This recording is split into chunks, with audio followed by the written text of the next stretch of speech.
So manipulation is happening all the time online through the code, through the use of content that cannot be sourced.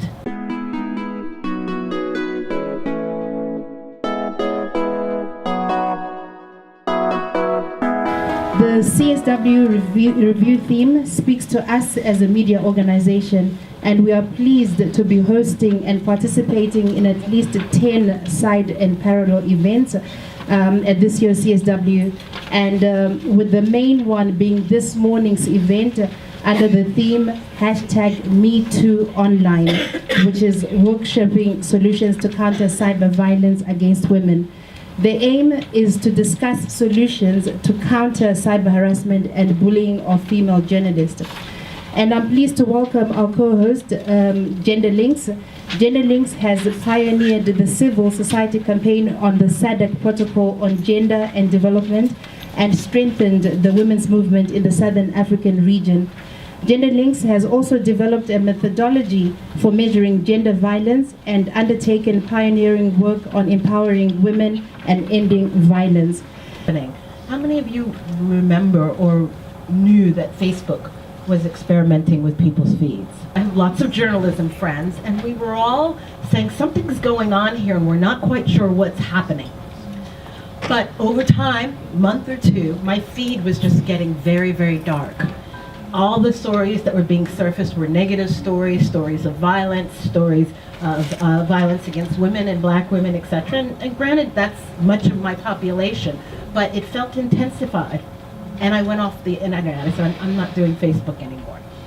Found out a month later that Facebook had been experimenting with people's feeds, depositing and amplifying negative content in some feeds and positive content in the other, to see what the response was of the user, and found that if you get negative things, you respond negatively. If you get positive things, you respond positively. So this conversation actually comes at a very opportune time as the world is abuzz with the Me Too campaign, and as everyone else tries to find their space within what does Me Too mean to them in their own context, and how relevant is it, how do they resonate with this whole campaign. But beyond this hashtag, we need to, as we are gathered here, we need to find tangible efforts and deliberate efforts on how to counter this phenomenon in our societies. We advocate for freedom of expression, but we are saying that as Gender Links, we say that freedom of expression cannot happen without gender equality. These two have to happen hand in hand, and it's a freedom of expression issue. Let's look at violence against women in online spaces. It's a freedom of expression issue because it is systematically silencing over half the population. It is systematically silencing big proportions of women who are trying to exist online as women bloggers, as women working in the industry, and even as citizen journalists. It's kind of pushing them back from practicing and pushing them back from telling the stories that actually matter within their societies. In different cultural contexts, women are targeted in different ways. So you have it in parts of the world, they're taking over, they're creating new profiles and putting, pictures of women, not even pictures that would maybe be offensive in certain contexts, but really it's to destroy the woman's reputation, including members of her family. Doxing members of the family, putting information out there about women's children, creating all sorts of networks around her where she's being inundated in every single part of her life.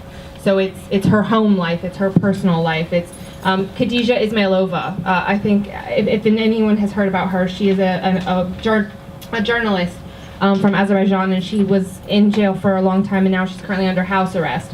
And they've put cameras in her home and released images of her having sex with her partner.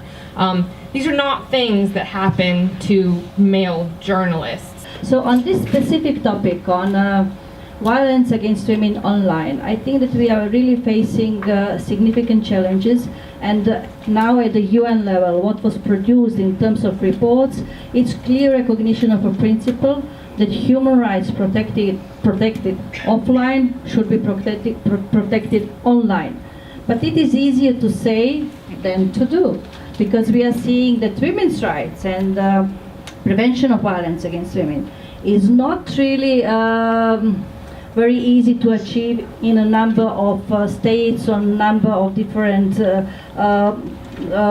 legislative levels. So there are many gaps, and those international norms that are also accepted by states are not implemented. So in this situation of so many differences between states, we have to see how to strengthen all those positive efforts that are going in direction of addressing online violence against women. Thank you. I want to show you this book. Right, you can download it online. This was launched in the Philippines in November last year.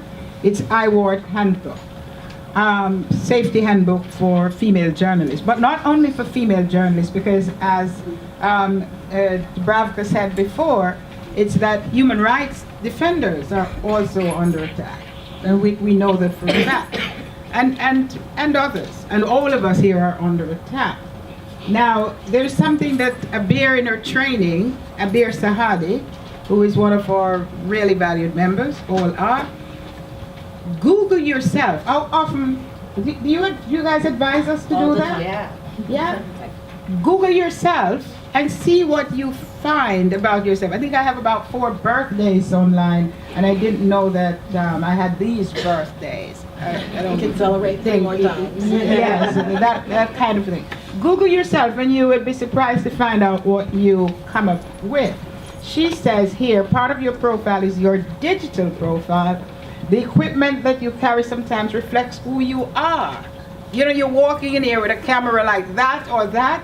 Someone out there, you know, seeing you, know you're a journalist.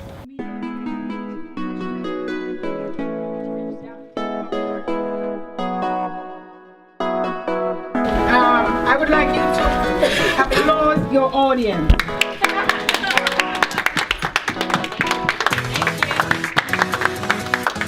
So now you